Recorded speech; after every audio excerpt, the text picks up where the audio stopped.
बच्चों, मैं आपकी हिंदी अध्यापिका राजबाला राज इंटरनेशनल स्कूल से। प्यारे बच्चों, आज हम हिंदी पाठ्य पुस्तक में पाठ 3 बस की यात्रा के बारे में पढ़ेंगे, जिसके लेखक का नाम है हरिशंकर परसाई। प्रस्तुत पाठ एक यात्रा वृत्तांत है जो व्यंग्यात्मक शैली में लिखा गया है।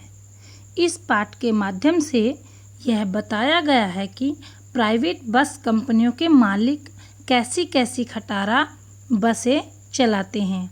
वे अधिक लाभ कमाने के चक्कर में यात्रियों की जान के साथ खिलवाड़ करने में भी संकोच नहीं करते। लेखक और उसके 4 साथियों को जबलपुर जाने वाली ट्रेन पकड़नी थी। उन्होंने बस से पन्ना से सतना जाने का कार्यक्रम बनाया। वे सुबह पहुंचना चाहते थे क्योंकि उनमें से 2 को सुबह काम पर पहुंचना था। कुछ समझदार लोगों ने इस बस से यात्रा न करने की सलाह भी दी। लेखक ने देखा कि बस बिल्कुल टूटी फूटी तथा जर्जर दशा में है। किसी वृद्धा की तरह वह सैकड़ों साल पुरानी हो चुकी थी। उसे देखकर यही संशय मन में उत्पन्न होता कि वह चलेगी भी या नहीं। वास्तव में यह बस पूजा के योग्य थी। फिर इस बस में सवारी कैसे की जाए? उसी बस में कंपनी के एक हिस्सेदार भी यात्रा कर रहे थे। उसका कहना था कि बस एकदम ठीक है और अच्छी चलेगी, लेकिन बस की दशा देखकर लेखक और उसके साथी उससे जाने का निश्चय नहीं कर पा रहे थे। बस के चालू होते ही सारी बसें हिलने लगी। खिड़कियों के बचे कुचे कांच भी गिरने की स्थिति में आ गए। लेखक डर रहा था कि वे कांच गिरकर उसको ही घायल न कर दे। ऐसा लग रहा था कि सारी बस ही इंजन है। बस को चलता हुआ देखकर उसे गांधी जी के असहयोग आंदोलन की बात याद आ गई। चलती बस अचानक रुक गई। लेखक को पता चला कि पेट्रोल की टंकी में छेद हो गया है। ड्राइवर ने पेट्रोल बाल्टी में निकाल लिया और बगल में रखकर नली से इंजन में भेजने लगा। लेखक सोच रहा था कि अब बस कंपनी के मालिक बस का इंजन अपने गोद में रख लेंगे और नली से पेट्रोल उसी तरह पिलाएंगे जैसे माँ बच्चे को दूध पिलाती है। बस की चाल कम हो रही थी। लेखक का बस पर रहा भरोसा भी उठ गया था। उसे डर लग रहा था कि कहीं बस का स्टीयरिंग न टूट जाए या उसका ब्रेक न फेल हो जाए। उसे हरे भरे पेड़ भी अपने दुश्मन से लग रहे थे, क्योंकि बस उनसे कभी भी टकरा सकती थी। प्यारे बच्चों, सड़क के किनारे झील देखने पर वह सोचता कि बस इसमें गोता न लगा जाए। इसी बीच बस पुनः रुक गई।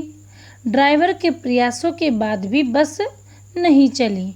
कंपनी के हिस्सेदार बस को फर्स्ट क्लास की बताते हुए इसे सहयोग मात्र बता रहे थे। कमजोर चांदनी में बस ऐसी लग रही थी जैसे कोई बुढ़िया थक कर बैठ गई हो। उसे डर लग रहा था कि इतने लोगों के बैठने से इसका प्राणांत ही न हो जाए और उन सबको उसकी अंत्येष्टि न करनी पड़ जाए। कंपनी के हिस्सेदार ने बस इंजन को खोलकर कुछ ठीक किया। बस तो चल पड़ी, पर उसकी रफ्तार अब और कम हो गई। बस की हेडलाइट की रोशनी भी कम होती जा रही थी। वह बहुत धीरे धीरे चल रही थी। अन्य गाड़ियों के आते जाते वह किनारे खड़ी हो जाती थी। बस कुछ दूर चलकर पुलिया पर पहुंची थी कि उसका एक टायर फट गया और बस झटके से रुक गई। यदि बस स्पीड में होती तो उछलकर नाले में गिर जाती। लेखक बस कंपनी के हिस्सेदार को श्रद्धा भाव से देख रहा था, यानी कि आदर सम्मान से देख रहा था। उसके जैसे उत्सर्ग की भावना, उत्सर्ग का मतलब है त्याग की भावना, अन्य मुश्किल थी। वह अपनी जान की परवाह किए बिना वह बस में सफ़र किए जा रहा था। उसके साहस और बलिदान की भावना का सही उपयोग नहीं हो रहा था। उसे तो क्रांतिकारी आंदोलन का नेता होना चाहिए था, ऐसा लेखक सोच रहा है।